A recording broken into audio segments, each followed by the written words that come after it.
sait jamais. Ils sont quatrième actuellement, mais on n'en a pas parlé. Avec 207, ça va vite une saison dans le micro. Une saison, ça va vite. Rien que ça parle, rien que ça parle. Que ça parle. Aujourd'hui, on a une émission spéciale. Ben, comme d'habitude, Romu, les gars. Romu TRB sur Insta. Ça parle de foot, que ça parle, ça parle. Moi, c'est Nico de tête, Nicleur de tête pour les intimes, toujours fidèle au poste. Et oui, donc je disais, on a une émission spéciale. Vous avez vu les fruits, vous avez vu les smoothies qui nous ont été offerts par Osmoothie. Et ils sont rien que délicieux. Donc n'hésitez pas à les suivre sur Insta et à les contacter. Merci à Yanis pour ces magnifiques smoothies qui vont nous accompagner durant cette émission. Moi, je suis à la plage, hein. Désolé de te couper, moi, je suis à la plage. Attends, tiens le tien. Je le snipe depuis un moment, je le snipe. Yes, I. Super. Le mien est là. Et donc, du coup, dans ce 5e volet, on va continuer. On a parlé de la course à l'Europe, on a parlé de la relégation. Et on a une journée avec... on a une semaine à 2 journées, 33e journée et 34e journée. Et beaucoup de choses se sont passées. Alors, ma première question, c'est quelle est l'équipe qui ressort gagnante de cette double journée en 3-4 jours? Pour moi, c'est Clermont. Clermont. Ouais. Clermont, et toi, Romu? Je vais pas forcément décider de gagnant, mais il y a eu beaucoup de perdants. Je préfère plutôt le voir comme ça. Plus du côté des perdants. Bah, alors, je vais te laisser commencer avec Clermont et ensuite, Romu va nous dire pourquoi c'est plus intéressant de parler des perdants que des gagnants. Ben, pour moi, Clermont, Bordeaux a perdu, Saint-Etienne a aussi perdu. Du coup, ils jouaient quand même en confrontation directe à Angers qui n'est pas très loin. Du coup, ils étaient menés 2-0. Ils ont su inverser la vapeur. J'ai bien aimé le coaching en deuxième mi-temps. Les entrées de Bayo et de Dacunia qui ont totalement changé la donne. Je pense qu'il fallait s'accrocher, fallait avoir du mental, ce que Bordeaux n'a pas. Et je pense que au vu des résultats des adversaires, Lorient qui se fait battre également, donc je pense que c'est un bon résultat pour eux et je les vois de plus en plus comme une équipe de Ligue 1. Comme une équipe qui est capable de se maintenir, en fait. Voilà, qui sera là l'année prochaine. Parce que lorsqu'on a parlé de la relégation, je disais que pour moi, Clermont allait descendre. Et là, Clermont a clairement réussi à... T'as vu le petit Clermont, mais a réussi à changer la donne et à bien se placer.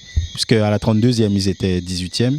Et là, aujourd'hui, ils sont 17e et ils ont 2 points d'avance sur Saint-Etienne. Après, même au vu du match, comme dit Nico, c'est un bon point pris. Après, ils auraient pu gagner le match. Ils reviennent de loin. Ils sont réduits à 10. Enfin, ils ont la supériorité numérique. C'est un bon point. Peut-être que les 2 petits points aussi, dans la tête, ça peut peut-être jouer sur la fin de saison. Mais comme j'ai dit, moi, c'est plus les perdants que je regarde. Avant tout, Metz continue à perdre. On les a enterrés, clairement. Bordeaux perd, Saint-Etienne perd, Nicolas dit. Et après, devant, pour moi, j'aurais plus devant. Pour moi, le gros perdant, c'est Strasbourg. Strasbourg, gros perdant de cette journée. Pourtant, ça avait bien commencé, puisque en milieu de semaine, ils ont battu Rennes. Exact. Très bonne performance. Est-ce qu'on peut penser que... Justement, c'est sur le double, les deux journées. Hein. Sur les 2 journées. Donc tu continues à penser que Strasbourg est quand même perdant. Oui, parce qu'ils avaient un bon coup à jouer. Face à une équipe de Lille. Une équipe de Lille assez... on va pas dire faible, parce que Lille reste une grosse équipe de notre championnat, mais sans forcément comment je pourrais le dire, de panache. Voilà, d'éléments rassurants pour garder le ballon, pour jouer haut. Et Strasbourg l'a très bien fait. Strasbourg a fait une très bonne partie. Ils n'ont pas réussi à trouver la faille grâce à un très bon gardien. Jardim, c'est ça? Léo Jardim, ouais. Léo Jardim. Très bonne partie de Jardim. Et après ils prennent un but en fin de match, évitable. Ils auraient pu prendre un point au moins contre Lille, mais pour moi c'est Strasbourg. C'est vrai que c'est dommage, hein, le but de Chelik à la toute fin de match. On voit que quand même Lille a récupéré Renato Sanchez. Mais je pense qu'ils sont pas totalement perdants. Ils ont été ralentis, mais ils ont des points à prendre en compte. Moi, au vu du match, j'étais un peu déçu de Strasbourg. Je trouvais qu'ils n'avaient pas essayé d'emballer le match. Je trouvais qu'ils se contentaient de bien ressortir les balles. ils ont eu des occasions pour gagner le match. Ils les ont eu, mais j'ai pas senti le moment où on a l'équipe qui veut être européenne, on a l'équipe qui va venir forcer sa dominance sur Lille. Et au final, Lille, en jouant un peu les transitions, a pu garder son match nul et même remporter le match sur un coup. Et moi, j'étais assez déçu de Strasbourg sur cette rencontre. Je sais pas si... Après, c'est une formule qu'ils appliquent. Hein. Ils attendent beaucoup. Après, c'est une équipe qui est joueuse, mais ils savent se tenir tactiquement, attendre le bon moment, être patient. Donc, c'est juste que là, bon, ils n'ont pas trouvé la faille. Il y a eu un bon Jardim, une équipe de Lille qui était sur des mauvais résultats et qui voulait quand même se rattraper, j'imagine. Donc, Strasbourg... voilà, ils se sont fait piquer, mais bon, c'est pas, moi je trouve pas, c'est pas dramatique. Déjà, ils sont déjà bien, donc ils sont toujours bien classés. Voilà, ils sont bien classés quand même. L'Europe, est-ce que c'est un objectif dans leur organigramme en début de saison? Je sais pas. Donc c'est du bonus. Et au niveau des gagnants, moi je m'attendais à ce que tu me dises l'Olympique de Marseille. L'Olympique de Marseille a gagné ses 2 matchs. L'Olympique de Marseille a repris 6 points d'avance sur Rennes, qui a perdu contre Strasbourg, justement. Exact. Je m'attendais à avoir cette réponse de toi, Nico, quand même. Non, pas encore, parce que on parlera peut-être de gagnants ce week-end après le match qui se déroulera au Vélodrome. Contre l'Olympique lyonnais. Non, contre le FC Lyon. Donc... Ça, c'est voilà. pour Clyde Simon. Ouais, là, on va voir si on pourra parler de Marseille après ce match. Moi, je trouve que c'est un match important. Non, pour toi, Marseille n'a pas encore assuré sa seconde place? Non, ça fait longtemps qu'ils sont un peu dans une bonne dynamique, tu vois. Mais ouais, non, c'est pas fini. Donc, on va voir, tu vois. Donc, voilà, Monaco revient très bien. On s'affole pas. Il faut gagner le FC Lyon. Et après, mathématiquement, on en parlera peut-être. Tu parlais de Monaco, j'avais aussi Monaco parmi les gagnants de cette double journée, j'ai envie de dire. Exact. Monaco qui est sur 6 victoires d'affilée, qui est revenu à égalité de points avec Rennes. On a l'impression que ce coach réussit à trouver enfin une formule. Formule, je dirais peut-être pas pour Monaco. Je pense qu'ils arrivent à... Comment je pourrais dire ça? Ils arrivent à planter au bon moment. Ils font preuve de beaucoup de réalisme. Avec un Wissam Ben Yedder, avec un Voland. Ça se projette très vite vers l'avant. Et ça va direct au but. C'est direct, on va au but, on se replace. Il n'y a pas beaucoup de jeux, mais on sent effectivement qu'il y a certains circuits qui ont été trouvés pour se projeter rapidement vers l'avant et utiliser la vitesse ou la technique de Golovin, de Martins, avec un Voland. Moi, j'aime beaucoup Vanderson qui alterne avec Aguilar. Des fois, il est plus haut, des fois, il est plus bas. Et je trouve que plus haut, notamment, il réussit à apporter beaucoup de danger, même des fois plus que Gelson Martins.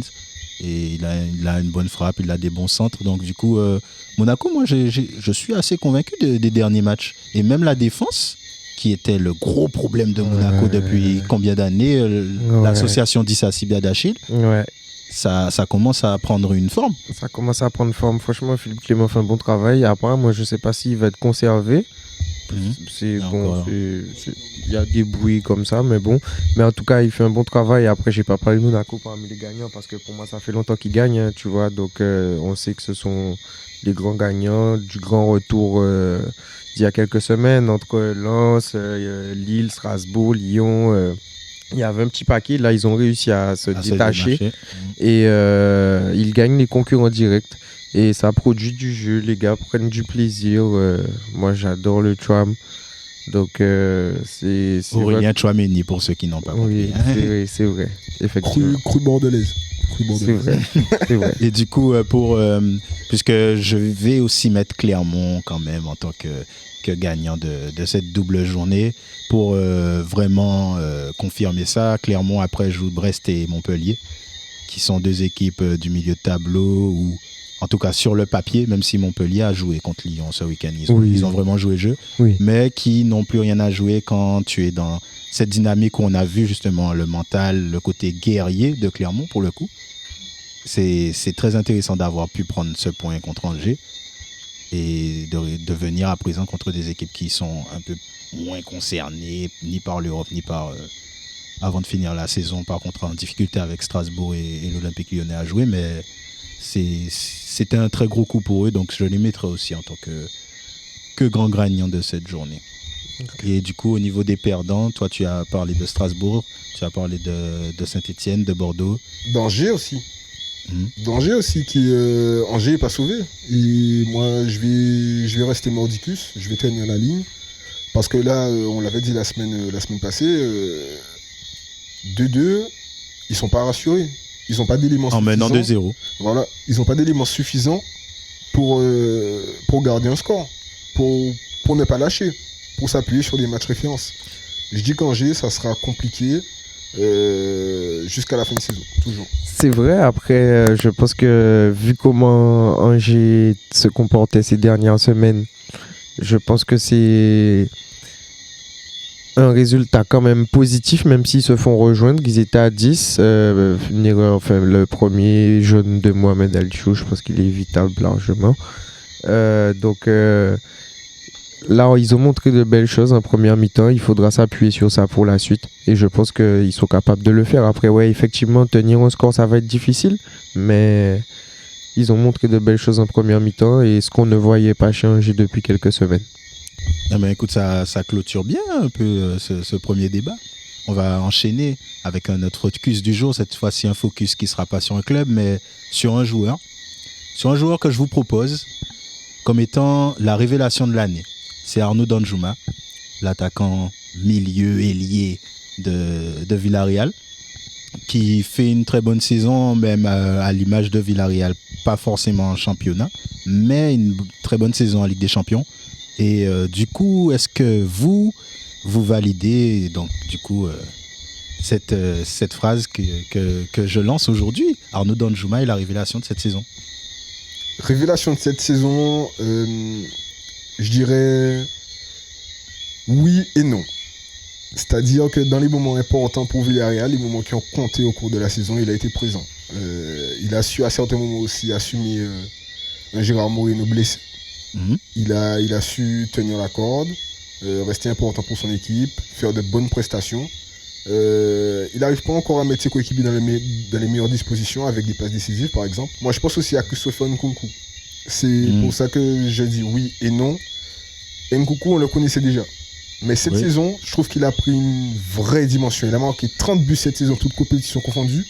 C'est énorme. Énorme pour un joueur qui joue pas avant-centre et qui peut-être joue pas dans une grosse écurie d'Allemagne, peut-être comme le Borussia ou le Bayern. Et par révélation parce qu'on le connaissait déjà. Et peut-être qu'on attendait aussi qu'à un moment il puisse éclore. Donc, voilà. Alors, et toi Nico, d'accord ou pas d'accord avec moi, révélation de la saison? Révélation de la saison, d'une part, d'un côté, oui, c'est une révélation parce qu'on l'attendait peut-être pas aussi haut, Arnaud Danjuma. Donc oui, c'est quand même une révélation. Après la révélation de la saison, c'est le joueur qui m'a le plus marqué cette saison, je ne pense pas. Parce que je vais quand même intégrer... Alors, tu mettrais qui? Franchement, révélation de la saison... Gerson, il va dire Gerson, les gars. Non. Va-t-il dire Gerson? Non, je vais pas dire Gerson, je sais pas, mais vous allez dire... en fait, c'est trop bizarre, je sais pas, pour moi, je redécouvre un nouveau bébé, un nouveau neuf, on dirait qu'il vient de naître. Il sort du liquide amniotique. Karim Benzema, je sais pas les gars. Non mais attendez, non mais après ça dépend de quelle définition tu donnes de révélation. Pourquoi révélation de par son âge? Notamment, révélation de par ce qu'il fait avec le Real de Madrid aujourd'hui. On l'a vu quand même l'année dernière, mais là c'est pire. Et là, il montre en Ligue des Champions que non, en fait, c'est vraiment dans le jeu, en fait. Surtout, j'ai l'impression de voir l'ancien tueur de Lyon du début. Et avec le meneur de jeu qu'il est devenu pendant toutes ces années au Real également, combiné.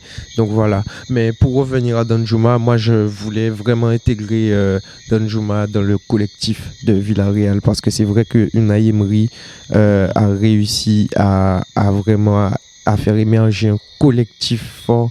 Surtout en 4-4-2. C'est Tout à vraiment fait. très huilé en 4-4-2. Tout à fait. Et puis c'est vrai que Danjuma fait de grosses performances en Ligue des Champions. Il faut quand même un petit plus pour passer les stades.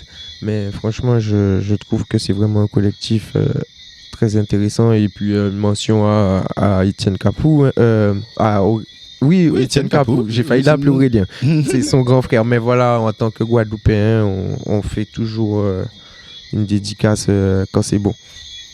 Du coup, Arnaud Danjuma, non pour toi. Christopher Nkunku, toi, Karim Benzema.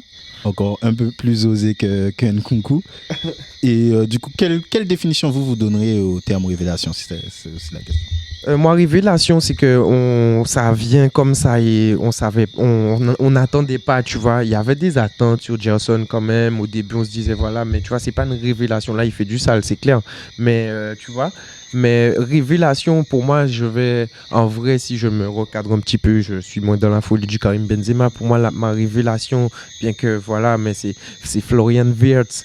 Pour moi, ça, c'est une révélation. Ouais, Ça, c'est... Je l'avais mis Il m'a aussi soufflé. sur le côté au cas où je me suis dit, quelqu'un va parler de Florian Wirtz. Ouais, il m'a soufflé d'ailleurs, il s'est blessé, il s'est fait des croisés. On en a parlé déjà. En plus, oui. Ouais. Donc voilà. Donc en vérité, tu es plus sur Florian Wirtz. Et toi, toujours sur Christopher Nkunku ou bien un Vinicius Junior aussi qui pourrait rentrer dans... Ouais, pas mal. Ouais, on en a parlé en off, c'est pour ça. Parce que Vinicius, personne s'y attendait, mais, Oui, mais c'est vrai. clairement pas. C'est vrai. Même Karim disait, il joue contre nous, il voulait se taper dessus. Donc, ouais, franchement, révélation parce qu'on s'y attendait pas. Il a pris une place importante dans le collectif du Real. C'est le choix principal de Benzema maintenant. Aujourd'hui, c'est connexion Benzema-Vini. Donc voilà, techniquement, il a progressé et aussi dans ses choix offensifs. Clairement, des fois, il n'avait pas cette lucidité qui lui permettait de faire la passe au bon moment ou le geste technique au bon moment ou peut-être la frapper ou l'accélérer. Il avait la tête un peu dans le guidon. Je pense que le jeu aussi espagnol lui a beaucoup appris techniquement à être sûr, à toujours être propre, à pas perdre le ballon. Donc là, il a progressé. Ça serait vraiment aussi, Vini et Nkunku, moi, ça serait vraiment ma définition. C'est des joueurs jeunes, dotés d'un fort potentiel et qui, sur une saison, arrivent à nous montrer réellement de quoi ils sont capables. Moi, ça serait ça pour moi. Arnaud Danjuma, je le mettais parce que c'était vraiment un joueur qui n'était pas sur les radars européens.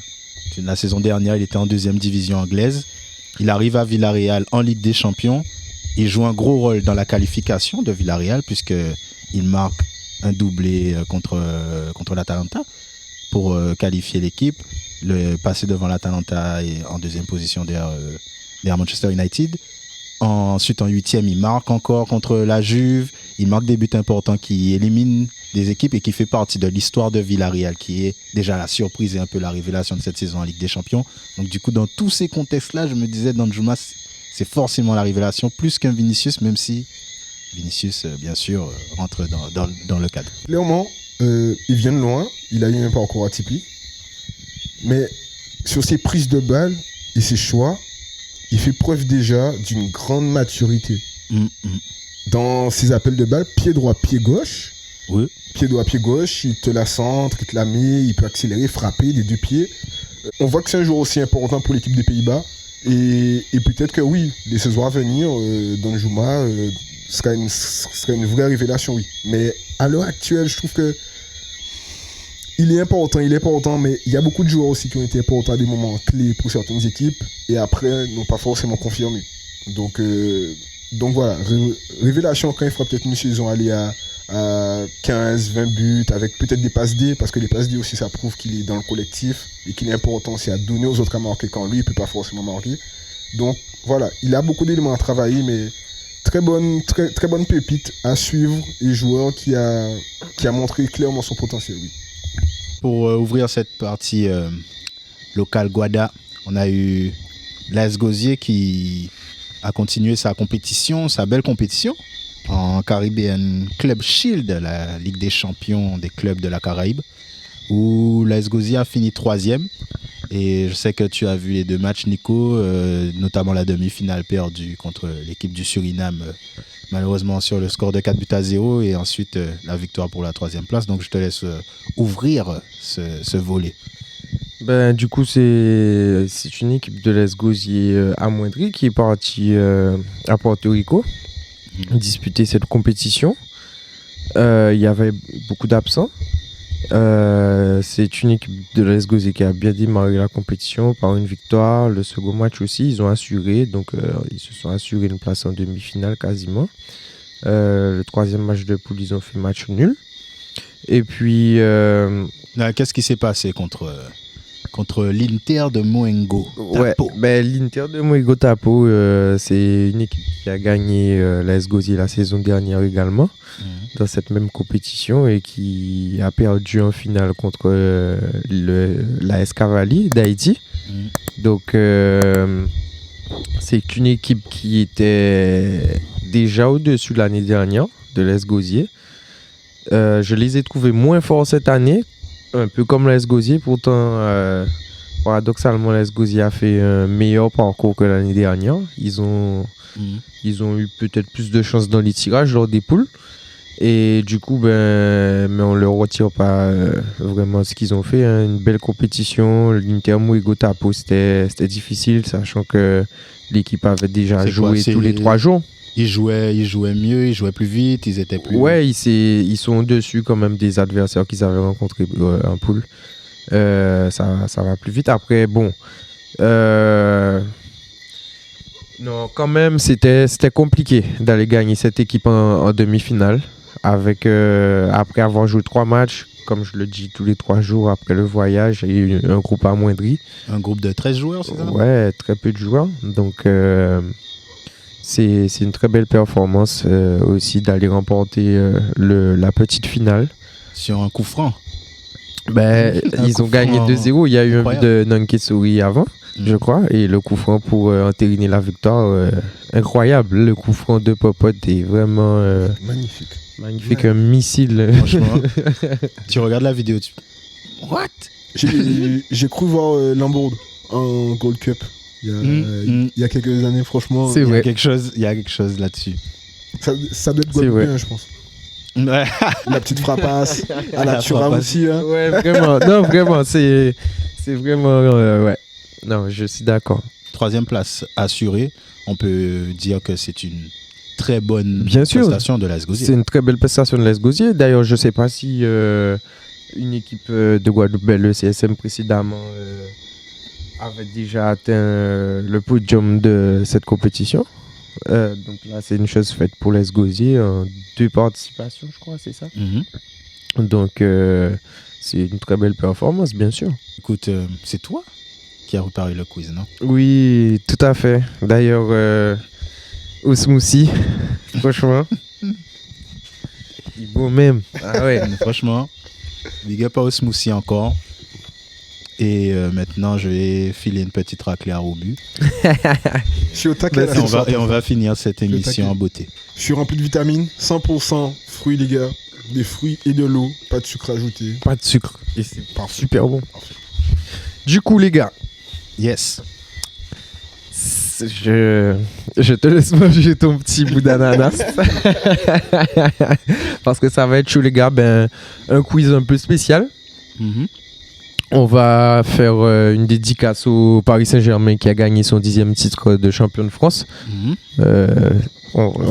Histoire de les célébrer, vu qu'ils ne le font pas. Bon, ils sont exigeants aujourd'hui. On est taquin. Du coup, les gars, première question. Vous devez me sortir le top. Après, si vous en avez 4, tu vois, c'est pas mal. Il faut que ça soit dans l'ordre, s'il vous plaît. Le top 5 des buteurs du PSG. Oh, Mbappé en 1. De l'histoire, hein? Ah, de l'histoire? Ouais, de l'histoire. Non, pas de cette saison. Okay. De l'histoire du PSG. Cavani en 1. Forcément Cavani. Mbappé en 2. Zlatan en 3. Pedro. Ouais. Pedro en 4 ou en 5? C'est en 4. En 4. Et 5e, c'est Daleb. En vrai, celui qui trouve, en vrai, je lui donne le point, mais sinon, je vous donne un point à tous les deux, c'est pas mal. Vous aviez les 4 premiers. 5e, alors tu dis Daleb, non? Ok, et toi, tu dis Guillaume. Guillaume Ouao. Guillaume. Pourquoi pas Guillaume? Non, il a pas marqué assez de buts. Il a pas marqué assez de buts. En vrai, je te redonne une chance, il a pas marqué assez de buts, waouh. Le premier à 200. Et on cherche dans les anciens. Daleb, c'est pas mal. Et dans les anciens. Rai. Le dernier, les gars, c'est le 5e, c'est Dominique Rocheteau avec 100 buts. Alors, Edison Cavani, 200 buts. Kylian Mbappé, 165. Zlatan, 156. Pedro Miguel, 109. Et Dominique Rocheteau, 100 buts. Et les 6e, c'est Daleb et Neymar, je crois, avec 98. Ok. Neymar. Ouais, Ok. Daleb et Neymar, je crois qu'ils sont à égalité, il me semble. J'étais proche. T'étais proche. Bah, 0-0. 0-0. Ok. Allez, vas-y. Ouais. Du coup, les gars, qui est l'entraîneur du PSG le plus titré en Ligue Le plus titré en Ligue 1. 1? Ouais. Ah, Qui a gagné le celui plus qui a de gagné titres. le plus de Ligue 1. Ok, au PSG. Au PSG, l'entraîneur qui a gagné le plus de Ligue 1 dans l'histoire des coachs. Naïm est resté que 2. Enfin, mon paquet pas, il est trop fort. Laurent Blanc. Voilà, j'hésite entre. Ouais, C'est le dernier mot du coup? Oui, oui. Ok. Ouais, franchement, j'hésite entre deux coachs. Carlo, il pas resté longtemps. Ouais, c'était Moyo, Laurent. Allez, je dirais moi. Du coup, Laurent Blanc. Ouais. Oui, 3. J'hésite. Alors, c'est 3 titres. ok. J'hésite un peu. Les Bien calculs joué. étaient bons. Bon, du coup, 1 point Titaf, 0 Romu. Les gars, du coup, 3e question. Combien de buts Mohamed Bayo a-t-il marqué cette saison? Oh, le chien. Ouais, Mohamed il a Bayo. marqué ce week-end. Ouais. Allez, moi je dirais 11. 11. Voilà, 11. 11 aussi. J'ai dit 11. 11 Allez, 11, juste ouais. parce que t'as pas dit 11, allez, moi je dis 12. Point à Romu. Ça compte double parce que c'est juste. Ça compte double ou pas? Ça compte double. Ça compte passe, double. ça passe. Le nombre de matchs en Ligue 1 de Steve Monanda, s'il vous plaît. En Ligue 1. En Ligue 1. Toi, tu vas loin. Hein. Ah, ouais. Il était titulaire ce week-end, sa 6e titularisation de la saison. Donc, on va fêter le phénoméno. Hein. Clean sheet, 3e clean sheet consécutif cette saison en Ligue 1. Enfin,